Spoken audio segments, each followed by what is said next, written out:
Existem palavras ditas há mais de 2000 anos que ainda conseguem mexer com as pessoas. Mesmo em um mundo cheio de distrações, os ensinamentos de Jesus continuam vivos, porque Jesus não ensinava apenas religião.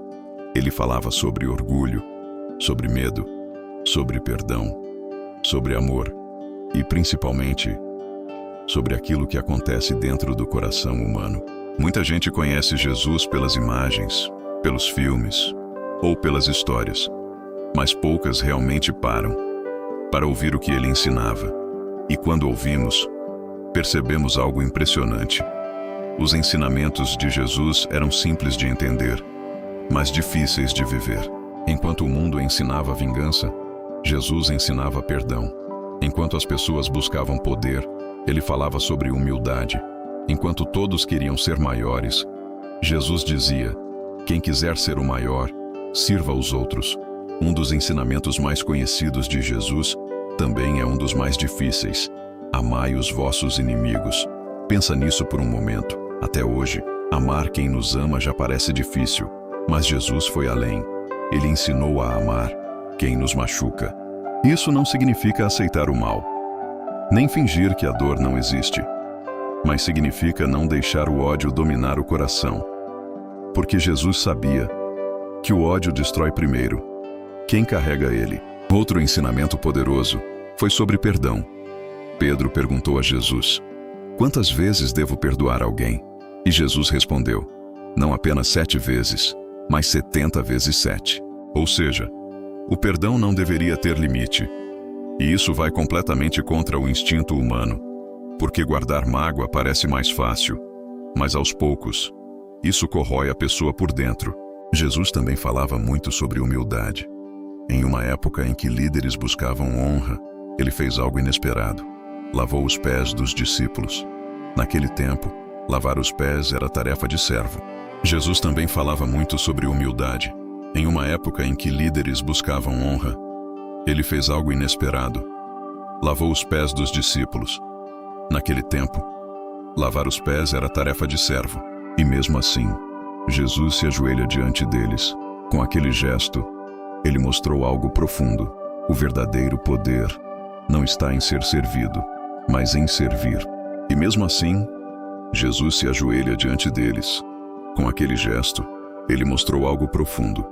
O verdadeiro poder não está em ser servido, mas em servir. Outro ensinamento extremamente atual é sobre ansiedade. Jesus disse: não andem ansiosos pelo amanhã. E talvez hoje, essa frase faça ainda mais sentido. Vivemos preocupados com dinheiro, com aparência, com aprovação, com medo do futuro. Mas Jesus ensinava confiança. Ele dizia para olhar os pássaros do céu, as flores do campo, e lembrar que Deus cuida da criação. Isso não significa viver sem responsabilidade, mas significa não viver dominado pelo medo. Jesus também falava sobre riqueza, mas não da forma que muitos imaginam. O problema não era possuir coisas. O problema era quando as coisas possuíam a pessoa. Por isso ele disse: de que adianta ganhar o mundo inteiro e perder a própria alma? Essa talvez seja uma das frases mais fortes já ditas. Muita gente passa a vida inteira correndo atrás de status, dinheiro, reconhecimento, mas continua vazia por dentro. Jesus ensinava que existe algo mais importante: o coração. Jesus também ensinava sobre julgamento. Ele dizia: antes de olhar o erro do outro, olhe para si mesmo, porque é muito fácil apontar defeitos. Difícil é reconhecer os próprios. E uma das coisas mais impressionantes é que Jesus ensinava tudo isso, não apenas com palavras, mas com a própria vida. Ele ajudava pessoas esquecidas, conversava com rejeitados, tocava leprosos, perdoava pecadores e demonstrava compaixão, até com aqueles que o condenaram. Talvez seja exatamente por isso que o impacto de Jesus nunca desapareceu. Impérios caíram, reinos desapareceram, civilizações mudaram, mas os ensinamentos dele continuam vivos. E talvez a pergunta mais importante não seja apenas: você conhece os ensinamentos de Jesus? Mas sim, você realmente tenta viver algum deles? Porque ouvir é fácil, difícil é praticar. Agora me diz, qual ensinamento de Jesus mais mexe com você?